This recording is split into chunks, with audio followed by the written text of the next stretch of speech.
বেশি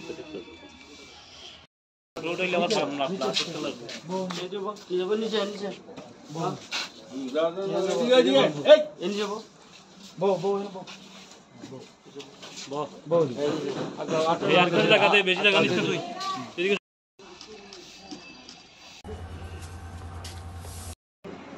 হ্যাঁ, আমরা গতকালকে আমাদের আগরতলা রেল স্টেশনে মোট 16 জন বাংলাদেশি ন্যাশনাল গ্রেপ্তার হয়েছে। তো আমাদের কাছে দুপুরবেলা একটা খবর ছিল যে এরকম একটা হিউজ কোয়ান্টিটির বাংলাদেশি এখানে আসতে পারে। তারপর আমরা জিআরপি, আরপিএফ, আমাদের বিএসএফ এবং আমাদের যারা সিস্টার এজেন্সিগুলো আছে আমরা সবাই ওইটা খবরটাকে শর্ট আউট করার সব অ্যাম্বুশে বসে যাই, সব এন্ট্রি পয়েন্টগুলো আমাদের যে আগরতলা রেল স্টেশন, তখনই আমরা তাদেরকে গ্রেপ্তার করা হয়। তো এই নিয়ে আমাদের আগরতলা জিআরপি থানাতে একটা মামলা হয় তাদের এগেনস্টে, কারণ তারা অবৈধভাবে ভারতে প্রবেশ করে। তো আজকে আমরা তাদেরকে মহামান্য আদালতে প্রেরণ করছি। যে কেন এই দলে দলে বাংলাদেশ থেকে ভারতের দিকে বাংলাদেশে আসছে, এটা কি মানে ওই বাংলাদেশের ঘটনার পরে কি আরও বেশি বেড়ে গেছে? এটাও হতে পারে, কিন্তু এরকম তো আরও আমরা আগেও এরকম গ্রেপ্তার করেছি। তো যাই হোক, আমরা এটা নিয়ে একটা মামলা নিয়েছি, দেখি তদন্ততে আরও কি বেরিয়ে আসে এটা থেকে। আগেরগুলোর থেকে তদন্ত কি বেরিয়েছে, তারা কি কারণে কেন কোন দিকে আসছে বাংলাদেশ থেকে ইন্ডিয়া?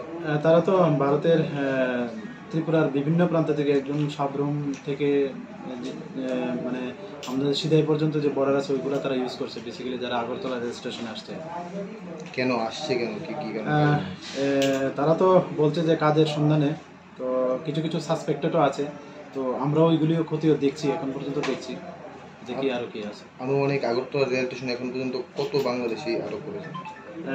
এটা তো এখন একুরেট ঠিক বলা যাচ্ছে না, তবে আনুমানিক প্রায় 250-200 মতো হবে। কালকে কতজনকে গ্রেপ্তার করা হয়েছে? কালকে মোট 16 জনকে। তাদের মধ্যে কি মানব পাচারকারী আছে কেউ? হ্যাঁ, তাদের মধ্যে আমরা যে দেখলাম এখানে 3 জন আছে যারা আগেও এখানে ছিল। তো তারাই মানে তাদেরকে মানে মানে ত্রিপুরা থেকে এবং ত্রিপুরা থেকে অন্য যে জায়গাগুলো নিয়ে যাওয়ার জন্য তারাই পরিকল্পনা করছে, এরকম আমরা এখন পর্যন্ত বাচ্চা আছি। তো তারপরেও চলছে, ওদের ইন্টারভেনশন চলছে, দেখা যাচ্ছে। আজকে কি তাদেরকে আদালতে তোলা হবে? হ্যাঁ, আদালতে। কতজন মহিলা? এখানের মধ্যে টোটাল 16 জনের মধ্যে 3 জন মহিলা, বাকি সবাই পুরুষ। টাউটও আছে নাকি? হ্যাঁ, এখানের মধ্যে 3 জন, তারা বিডি টাউটই।